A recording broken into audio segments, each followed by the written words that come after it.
back over the game theory presentation that I had last time that you may have noticed I stopped in the middle because it was actually wrong. Who would have thought something on the internet would be wrong? I had taken it from them because it was a presentation about Hobbes, but it was actually, the numbers were actually mistaken. So I crashed and burned, and I'm going to do it again. No, I'm going to go over it again. I'm not going to crash and burn again. There I am trying to press it without my dongle. All right. So the two things person A can do is to keep her promise or to steal, to break her promise. And person B can do the same thing, keep her promise, avoiding competition and theft, or break her promise. Now, I tried to illustrate this with the game.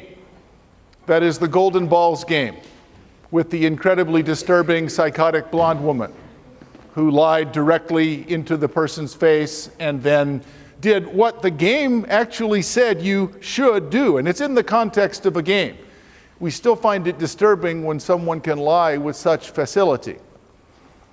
Problem is that the incentive to act that way is really overwhelming. So what I've tried to do is, A is the row player, and so the payoffs are in red. B is the column player, and the payoffs are in blue. So if both of them keep their promise and don't steal from the other, in the context of the game, if they both split, then they both get their second best alternative.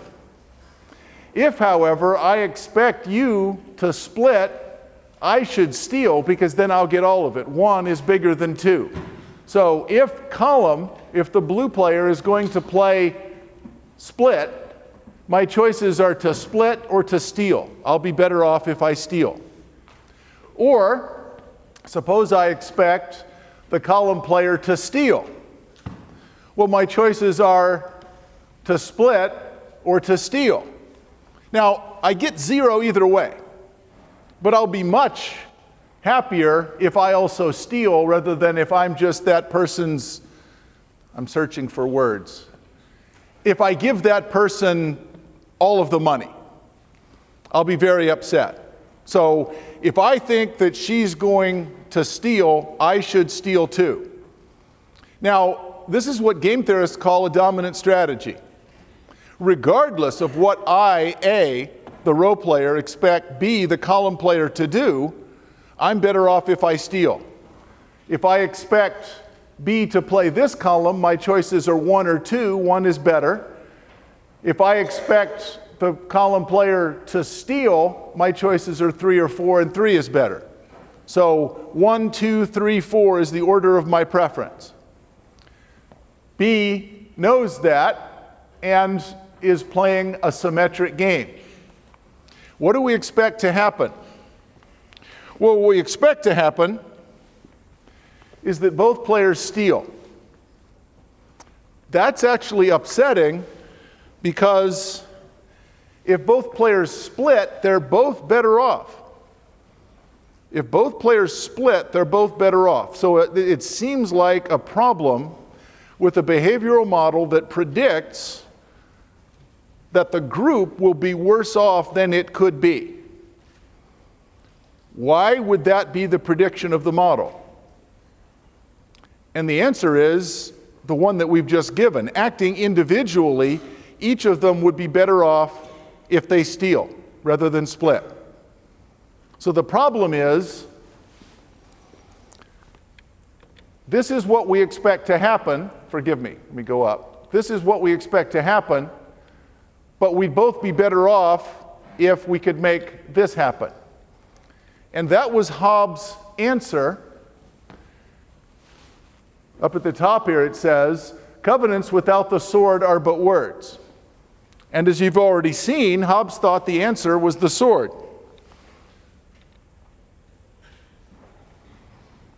What we do is we make an agreement that says if either of us steal, a guy with a sword comes and hits us with the sword, and we're better off.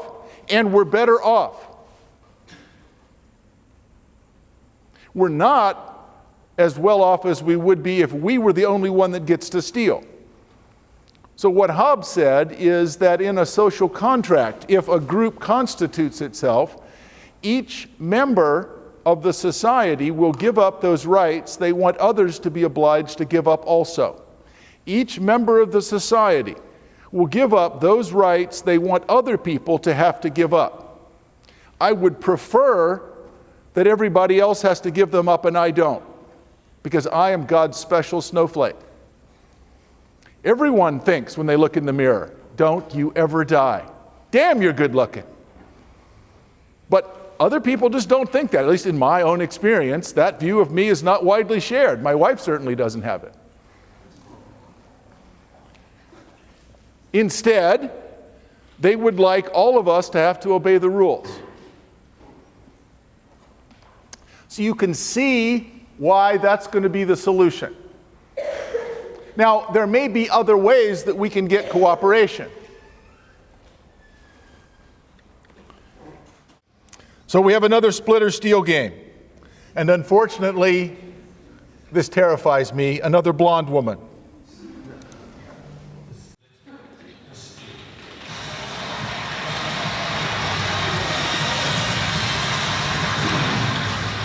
Lucy, Tony, you've been through a great deal to get here. You have trusted each other all the way through. However, we now have two final golden balls in front of you. They are the most important balls in the game. They're not the cash balls, they're not the killer balls. You both have a golden ball with the word split written inside. You both have a golden ball with the word steal written inside. You will both make a conscious choice of picking split or steal. Neither of you will know what the other has chosen.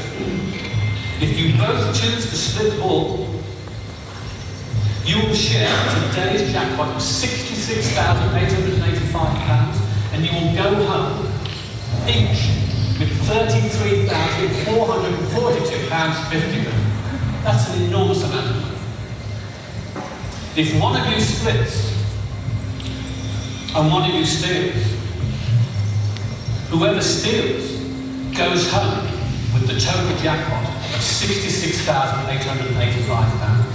Whoever splits goes home with nothing. If you're both greedy and you both try to play it clever and you both steal, you both go home with a big fat zero. And the £66,885 in that jackpot. Are you both clear what it means? I'm going to ask you now to check the two golden balls to make sure which is the split ball and which is the steal ball. Tony, Lucy, check your balls to see which is split and which is steal.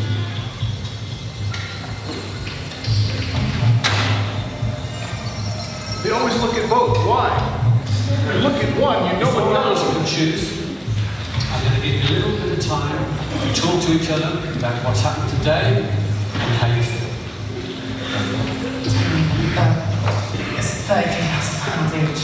That's amazing. That would change my life. We have a split. I brought the 65,000 through all the way, and we managed to keep it on there and share it between us.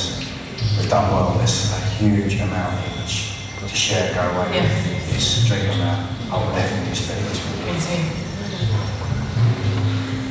Both confident you know what you're going to do? You sure? Lucy, Tony, choose the split or steal. All right, so what's going to happen? I mean, they've cooperated so many times. They've made it all this way. They keep splitting. But they both know this is the last time. This is the final jackpot. This is the end of the game. Steal ball now.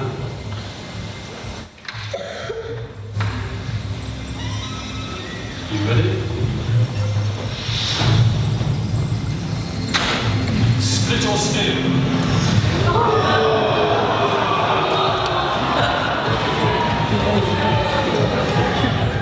Zero! Nothing!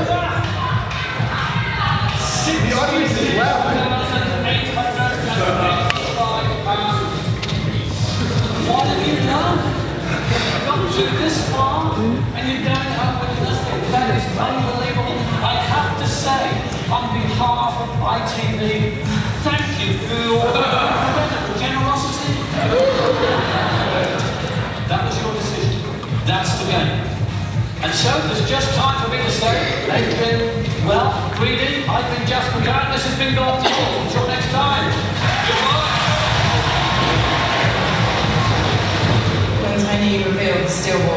I was so upset.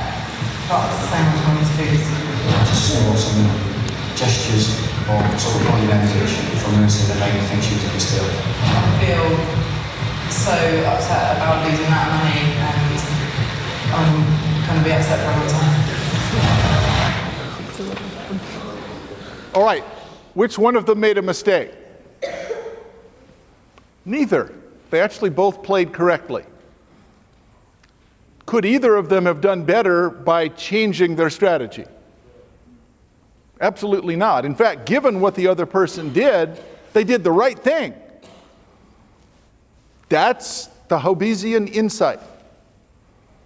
No individual acting alone can improve this situation. You have to choose in groups. The group has to choose. Individuals choosing alone can't fix it.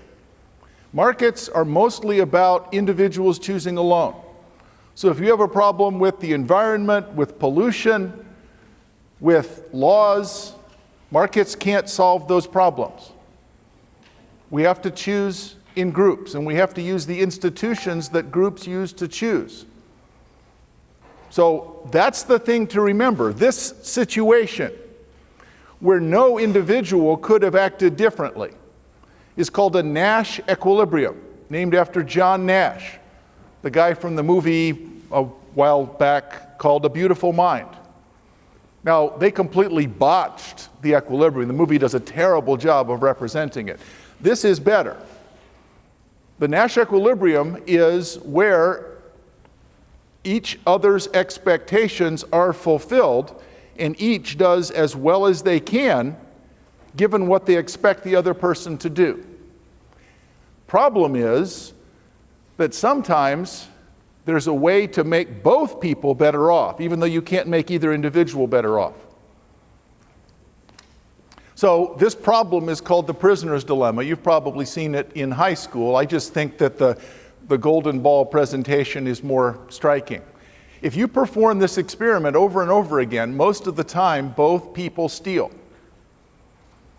And they both go home with nothing, when in fact they could do better. However, if I think you're going to steal and I split, you get the money and I end up killing myself. I end up eating my own liver for weeks because I still got nothing and you got it. You cheated me. So you're better off protecting yourself.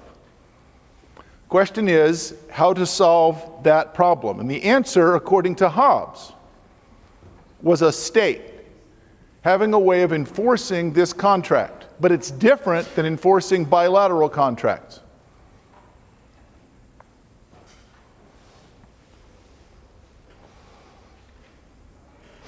Well, let's switch topics and do an exercise. Does everybody have one of those pieces of paper? Let me ask you to take 2 minutes, and I'm going to time it. Take 2 minutes, form a group of either 3 or 4, the immediate people around you, either 3 or 4 people, and solve the following problem. Hold up a second, you don't know the problem yet. Oh, a group, we can go in groups. Here's the problem. For the next month, if the 3 of you pool your resources, you'll have enough money to buy a truckload of one kind of food, but food only comes in truckloads. So, the 3 of you have to decide unanimously on one of these 3 kinds of food. How are you going to decide unanimously on one of the 3 kinds of food when the cards that I've handed out all have different notions? Now, I'm not asking you what you like. I'm asking you to look at the card. The paper tells you what your preferences are. Try to get the kind of food that you want according to the piece of paper. Those, what you have are not your preferences. It's not your real preferences. So if it says you like broccoli and you don't, you still like broccoli. I'm begging you. This is just an exercise. You don't really have to eat this for a month. It's not true. All right, ready, go.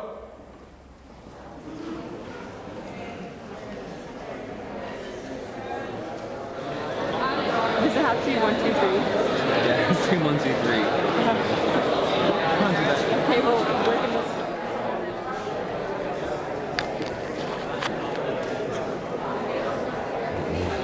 Remember, you're going to die. You're going to die if you don't have a unanimous decision. You have 1 minute.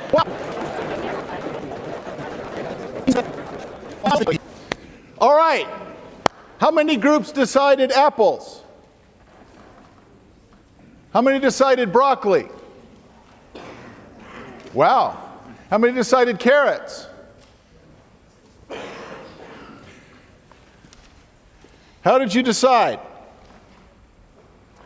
Because many times what you decided depends on how you decided. So what I asked you to do was constitute a group, and then the group was supposed to decide something. How did you decide? Somebody take a shot. How did y'all decide? I saw hands. You voted. We assigned numbers to each choice, and whichever had the highest points at the end was the one we chose. So they assigned, like a track meet. So you assign numbers to each one, and then the one that comes in first. Anything other than, those are both forms of voting. Anybody argue about nutrition? You didn't have much time. So, I mean, of course, that's what some schmo is going to do. Well, I know you don't like carrots, but I like carrots, and carrots are the most sustaining of the three foods. So if you people were not cretins, you would like carrots, you said, or something like that. I'm just projecting, but I've done this experiment all over the world. And the place where that argument was most important, does anybody want to guess? What country immediately went to the relative merits? That is a state-imposed choice. Cuba. I've done this twice in Cuba, and they did not vote. No voting. They immediately had an argument about which one was most nutritious, but listening, I could tell that each person was arguing for the relative nutritional merits of the one they liked best. So it's a voting procedure disguised as public policy. And so we often do that. We have arguments about public policy that are really just a way of trying to achieve our own preferences. All right.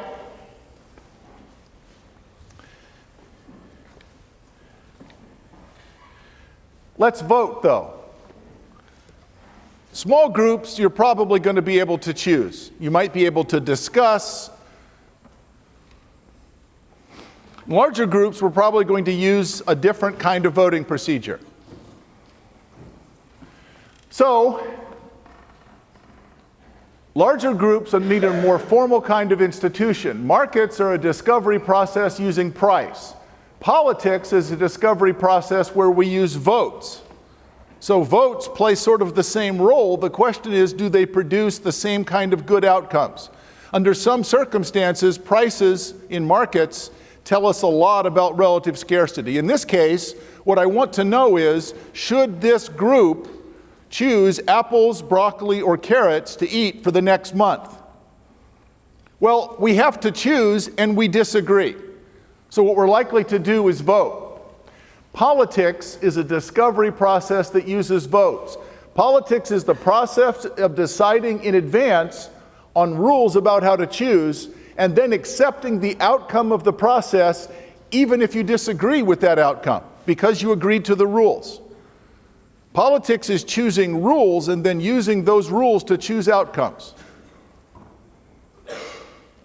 Politics is choosing rules and then using those rules to choose outcomes. So our problem is, for us to make this choice as a group, we're going to need to choose a rule. We're going to need to choose a rule. Let's use this rule. Carrots and broccoli are vegetables. Apples are a fruit.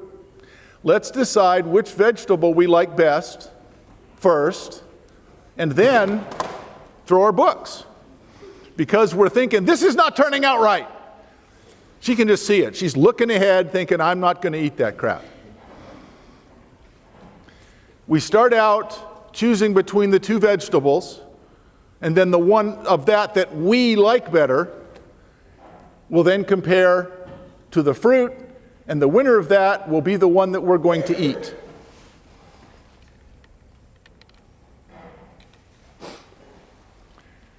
All right, now looking at your cards, for the love of God, I'm begging you. I'm not asking you. I'm asking your card. You're just a letter carrier.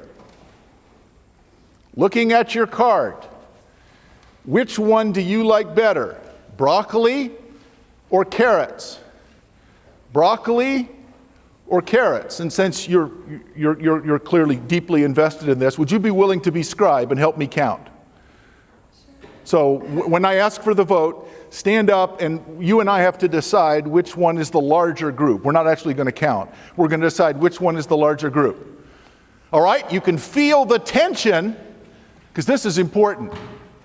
We're going to vote broccoli versus carrots. Which one do you like better? All those in favor of broccoli, please stand up.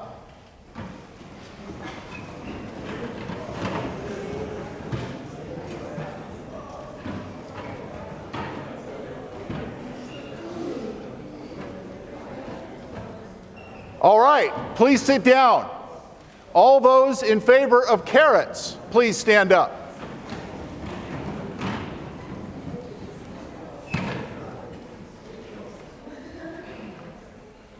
All right, I am getting the sense that broccoli has more than carrots. Yes. All right, it is confirmed. We like broccoli more than carrots. Now, I understand that some of you don't. But we have to choose as a group, and we disagree. We'll starve if we don't choose as a group. So we like broccoli better than carrots. Now, we've chosen a rule. Since broccoli beat carrots, we now voted against apples.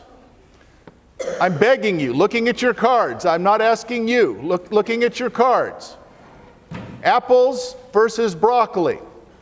All of those in favor of apples, please stand up.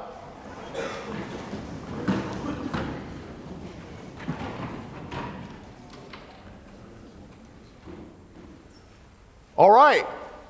All those in favor of broccoli, please stand up.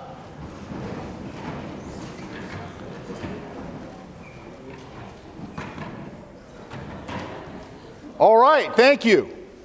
I think apples have it. Apples have it. All right, we chose apples. We chose apples. Is anyone's spider sense tingling? Look. 7 is bigger than 5. 5 is bigger than 3. Which is bigger, 7 or 3? You want me to look? Well, we didn't take a direct vote based on... I did not directly compare 7 and 3. All I know is 7 is bigger than 5, and 5 is bigger... Okay, fine. Fine! We will waste the time that you're insisting we should waste. We'll have another vote. This is dumb. Obviously, we like apples. Let's vote again. Let's vote again.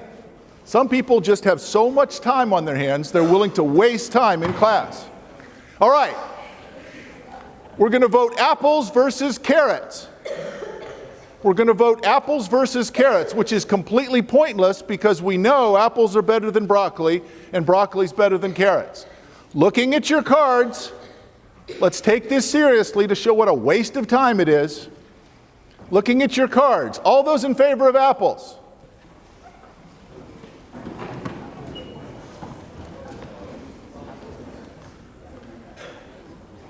All right, all those in favor of carrots? Mother!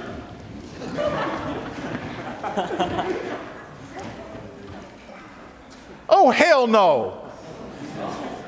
All right, sit down.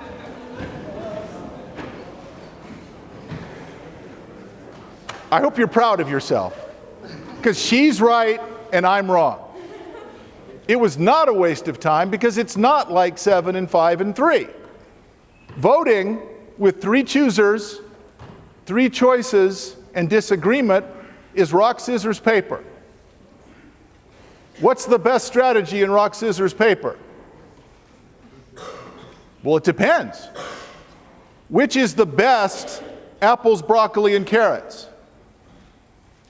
That's a disturbing question. Because remember, we have to choose. But the choice that we make is going to depend on the sequence in which we vote. The choice that we make depends on the sequence in which we vote. So there's two problems here. One is there's no obvious solution or group choice, so the outcome can be manipulated. And in fact, suppose we wanted broccoli to win. Suppose we wanted broccoli to win. What would we do? Well, apples and carrots are both kind of sweet. So we'll vote the two sweet ones against each other, and then vote the winner of that against broccoli. And broccoli would win. And people would nod and say, all right, we voted, it must be okay. This is disturbing. Suppose it's 1971, you're in the former Soviet Union, and you're told there's going to be an election.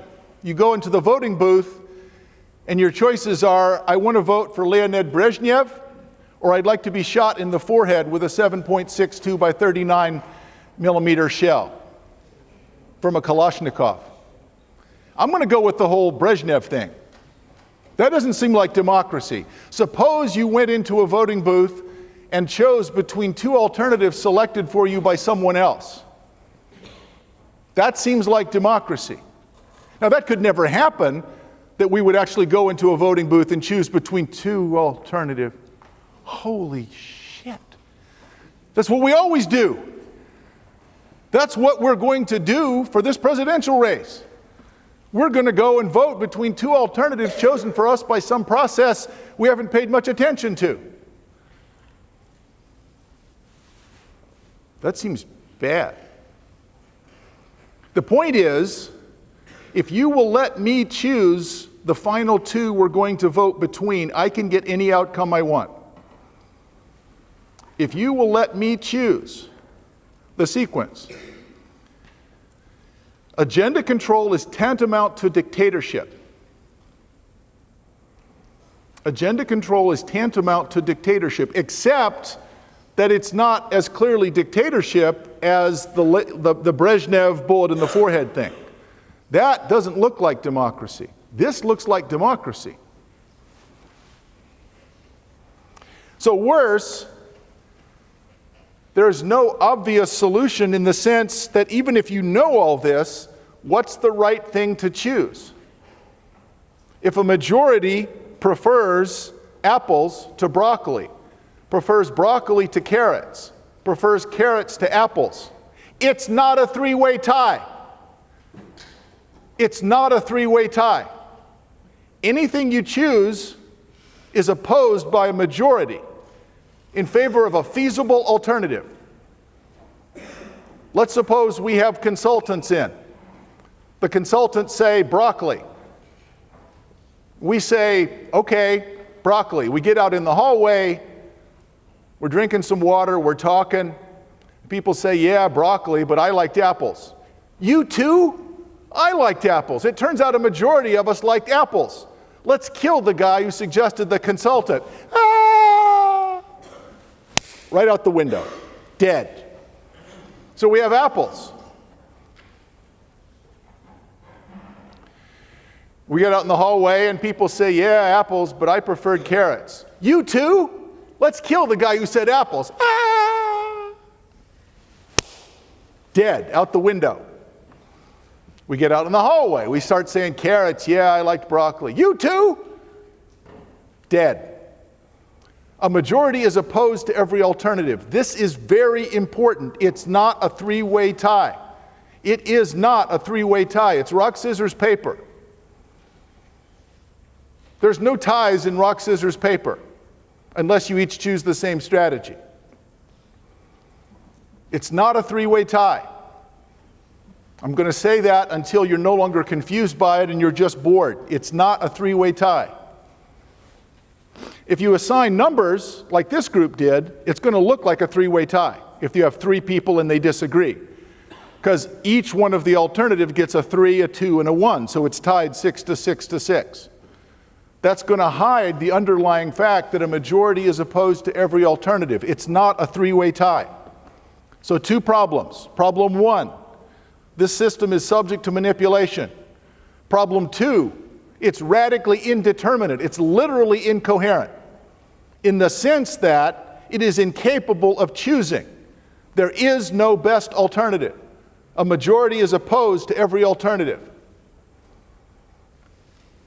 If there are 3 choosers, 3 choices, and disagreement.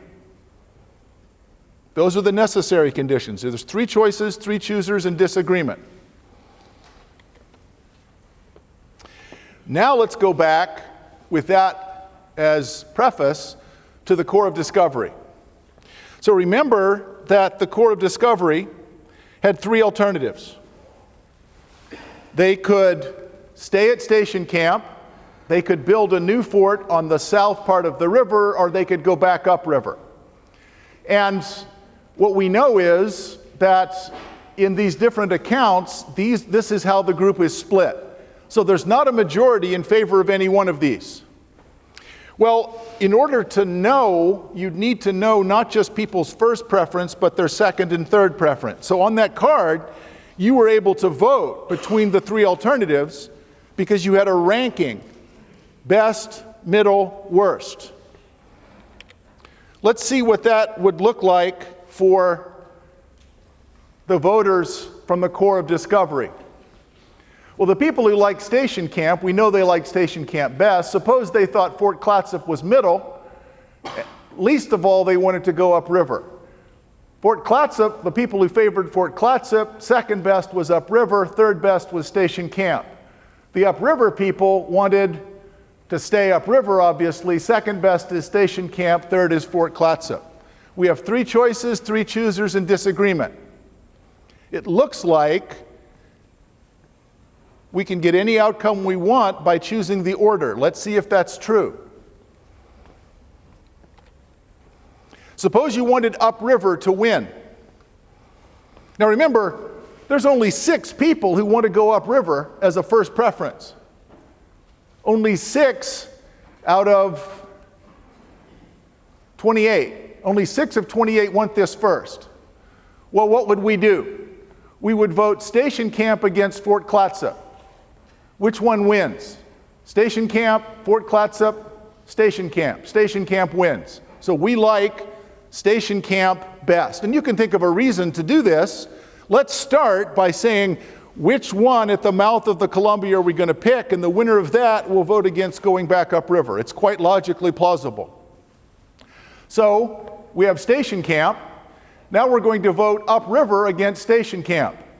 Well, station camp, upriver, upriver. Upriver wins. Upriver wins if we vote a plausible thing. First, let's decide where we're going to stay back here at the mouth of the Columbia. We pick the best one of those, the one we like, and then we'll vote that against upriver. Upriver wins.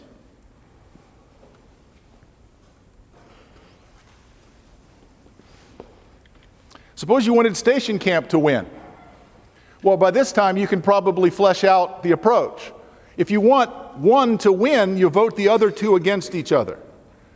So if we want station camp to win, we would vote Fort Clatsop and upriver against each other.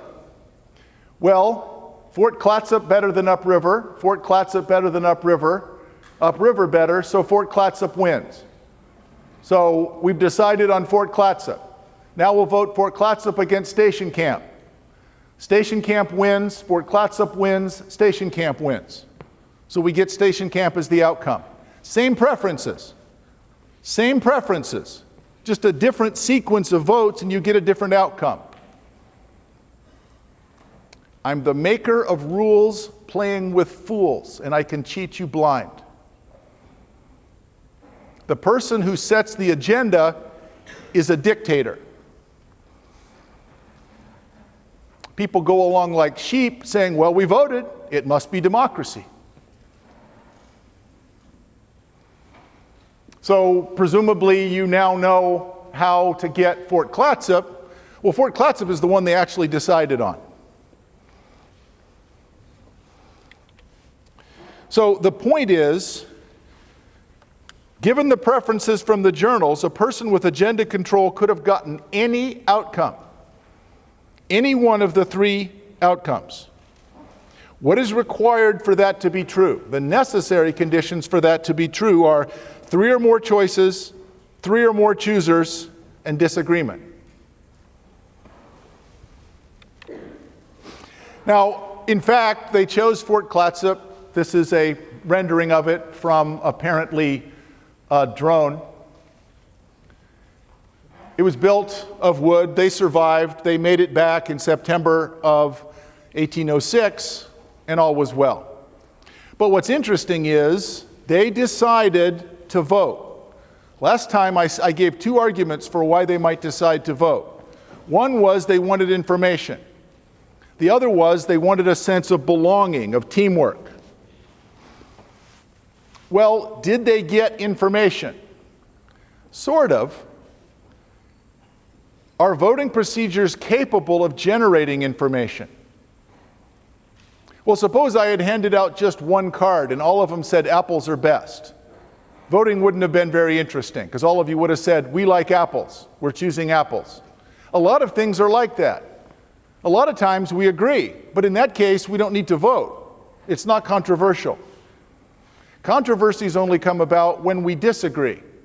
That is precisely when democratic institutions cannot solve the problem. Cannot solve the problem. In the face of many choosers, many choices, and disagreement, we cannot say that the outcome is anything other than the result of following rules. It has no status as being the morally defensible thing to do. It just is what we decided. Now, there may be good reasons to say, and that's okay, because the alternative is that we die. Problem is, we usually try to endow the results of elections with a moral status. That must be the right thing to do because it's what a majority wants. Well, which majority? There's a majority that likes A better than B. There's a different majority that likes B better than C, and yet a third majority that likes C better than A. Which majority do you want to reward? Because you can't do all three.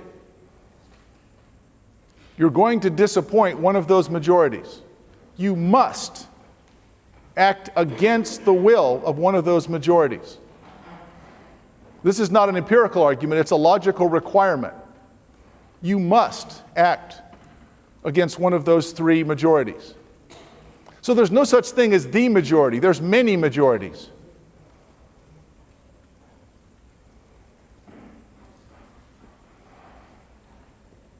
Which majority do you think a real democracy is likely to pick? The powerful, wealthy majority. People often object to markets, saying it only rewards the wealthy. Well, if you're trying to choose among majorities, the powerful, wealthy majority is likely to be the one that's going to control the agenda. It seems then that there would be little basis for saying that democracy is going to be better than markets.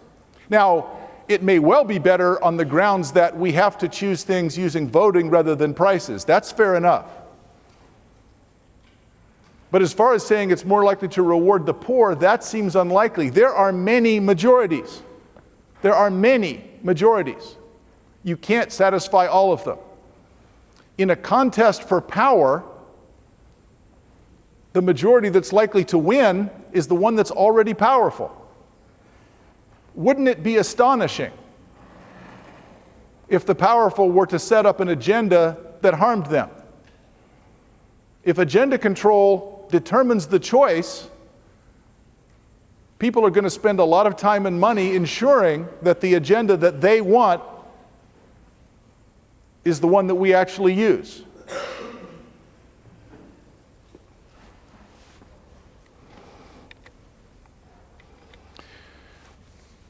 Let's talk a little bit about chapter 3 and go through this example a little bit more. Now, we define what preferences are, and the difference between thin preferences, when we're not sure exactly what people want, is different from thick preferences. Thick preferences are the card that you have in front of you. So if I tell you you have a preference ordering, it means apples, broccoli, and carrots, you're capable of sorting from best to worst.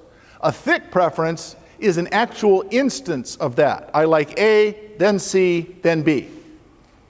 So thin is an abstract preference over a set of alternatives. Thick is an actual instance of that. If you know the thick preferences,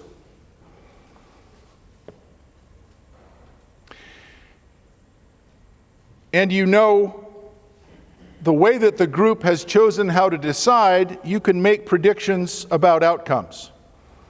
So preferences are just ranking alternatives from best to worst. You don't need to know the reasons. Two people with the same ordering may have completely different reasons. You may like apples better than broccoli because one tastes better. Someone else may actually like broccoli, but they're allergic. Both of you would like apples better than broccoli. The reasons are different. The ordering captures your preferences.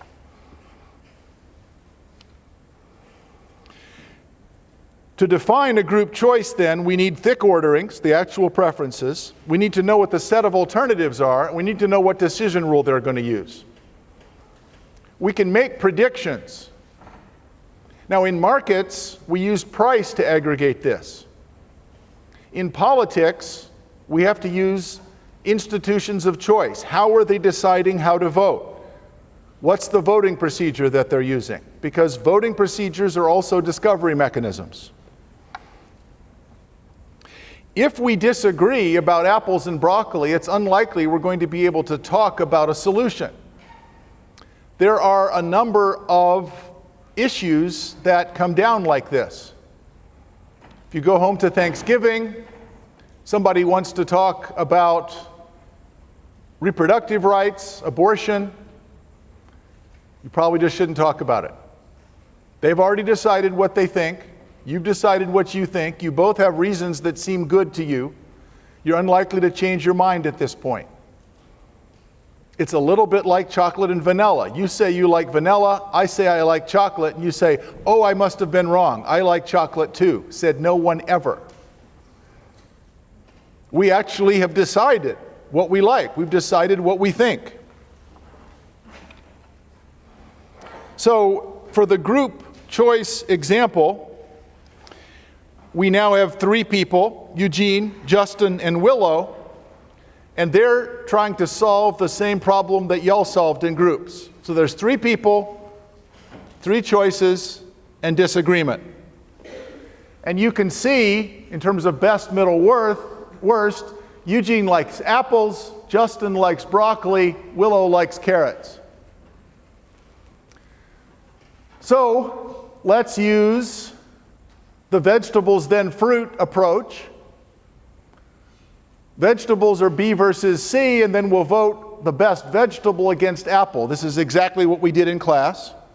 Each of you had one of these three preference profiles. So you were playing Eugene, Justin, or Willow in this simulation. Well, if we vote broccoli versus carrots, Eugene and Justin like broccoli better. Willow likes carrots, so we like broccoli better. We then vote broccoli versus apples. Willow and Eugene both like apples. Broccoli loses. We choose apples. It's fair because everyone agreed on the decision rule beforehand. Well, maybe not so much. Maybe they were duped.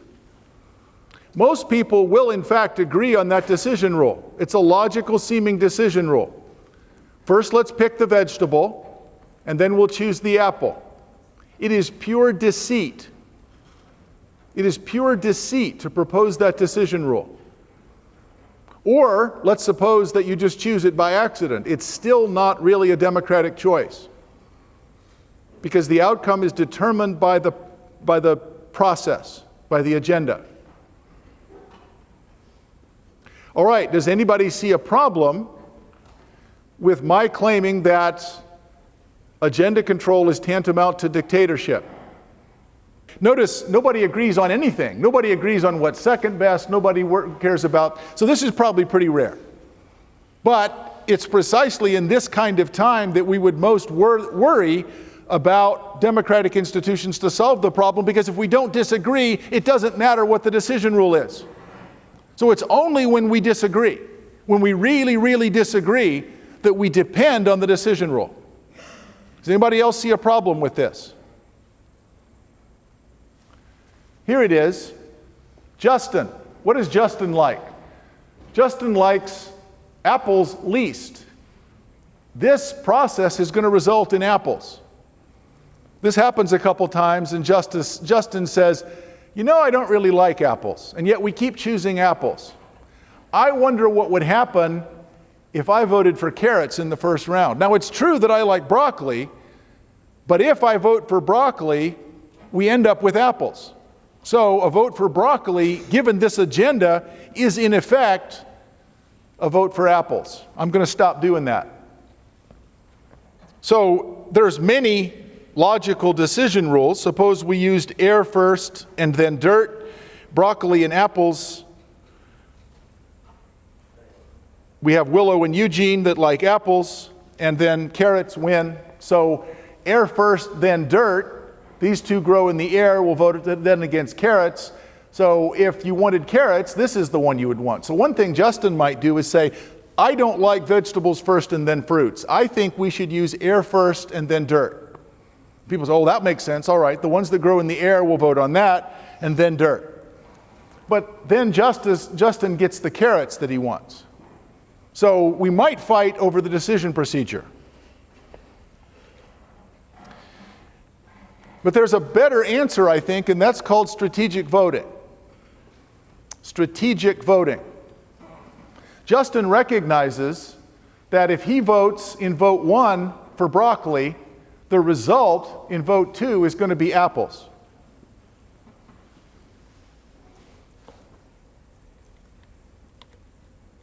So what he could do is vote for carrots in the first round. Well, if he votes for carrots in the first round, then in the second round, we're going to vote carrots versus apples, and carrots wins. Justin will get his second most preferred alternative. So Justin likes broccoli. But if Justin votes against broccoli strategically in the first round, he gets carrots, which he likes better than apples. So he's voting strategically in the first round. Just to skip to the logic of this, it never makes sense to vote strategically in the last round. In the last round, everybody votes honestly. But if you have a sequence of votes, you can vote strategically in every round except the last and improve the outcome.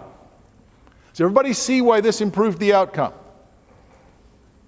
Justin, by fibbing about his vote in the first round, changed the alternatives being voted on in the second round. And then ends up with carrots. Well, if you look at Justin's preference ordering, Justin likes carrots better than apples. So by voting strategically in the first round, Justin overcame the agenda control power. So it is not true that agenda control is tantamount to dictatorship. It is not true that agenda control is tantamount to dictatorship, because strategic voting is a response. If elites try to use agenda control, then voters are likely to use strategic voting. That still is, I would submit, icky, because it means that the response is to lie. It still means that we can't look at the majorities and infer anything moral. If anything, it makes it worse. We know for sure that voters are lying about their preferences. Voters are misrepresenting their preferences to overcome the agenda control of elites. Any question about strategic voting?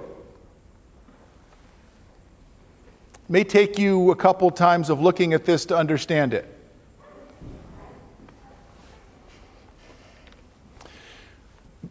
In extensive form, the game looks like this. So This is Justin's choice in round one. If he votes for broccoli, which is his sincere preference, then what he's going to get is a choice between apples and broccoli, which apples will win. But if he votes for carrots, which is a strategic vote, broccoli loses. Now we vote carrots against apples, and that means that carrots win, because then he can vote for carrots in the second round. Carrots are better. This tree, this branch of the tree is better for him than this branch. So in the first round, he decides which game are we playing. He gets to decide which game we're playing. That strategic vote completely changes the outcome. But it still seems like a problem then, as interpreting voting as the source of moral intuitions about the right things to do. It is a better outcome for Justin, and it means that agenda control may be answered by strategic choices by voters. Problem is that if you have 1 million voters, this works much less well. If you have 3, it matters. If you have 1 million voters, then no action by an individual matters very much. Strategic voting may still happen, but it's not as important. Well, this is called Condorcet's paradox. What I've been talking about is Condorcet's paradox. Condorcet was a French nobleman, and he was worried about the fact that we might often choose an alternative that's not the one that everyone would want if we're making pairwise comparisons. So when voting is like rock, scissors, paper, that's Condorcet's paradox. Pairwise majority rule processes can imply intransitive group preferences, even if all the individual preference orders are transitive. What does transitive mean? Well, when I attempted to berate, I actually did berate the brave woman, well done, and said, 7's bigger than 5, 7 than 3. I didn't even say it very well. 7's bigger than 5, 5 is bigger than 3, therefore 7 must be bigger than 3. That's true if you're talking about a transitive process. Voting's not transitive. Voting's not transitive. The simple 3-word, 4-word punchline is there's no reason to expect that group choice would be transitive. Voting is not transitive. Individuals have transitive preferences. I like apples better than broccoli, I like broccoli better than carrots, and I like apples better than carrots. That's transitive. There's no reason that groups should have transitive preference orderings, and they don't. As long as there's 3 choices, 3 choosers, and a particular kind of disagreement. Much of the time, of course, it works out fine, because you don't have that kind of disagreement.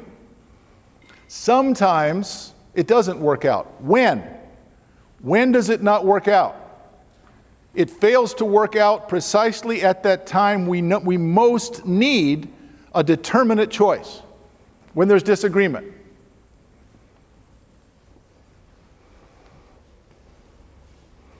So Condorcet's paradox means that there's a cycle.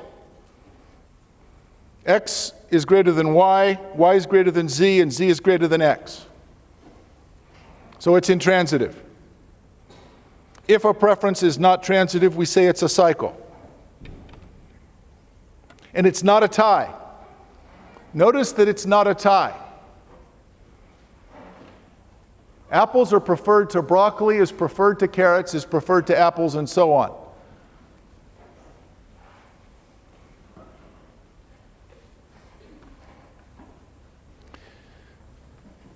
Well, if it's not a tie, do we expect pressure for revolution? I tried to illustrate it by we kill whoever's in power and we put somebody else in power. Well, they can't do anything either. So here's a little bit longer description of it. Let me just skip to the end.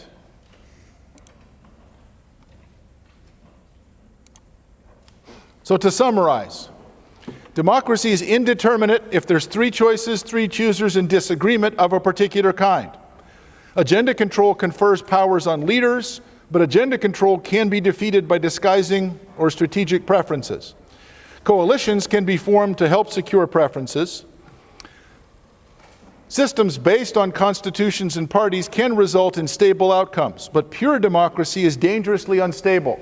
So recently, Russia and Egypt have tried to become democracies but have returned to something much closer to dictatorships.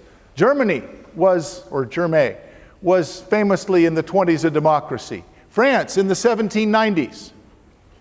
France in the 1790s, after the revolution, what did democracy look like?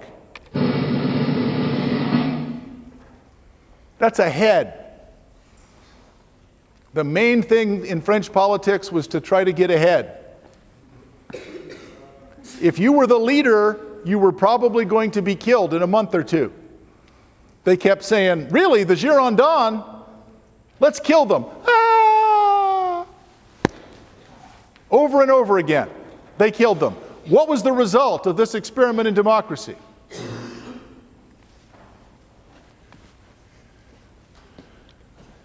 Dictatorship.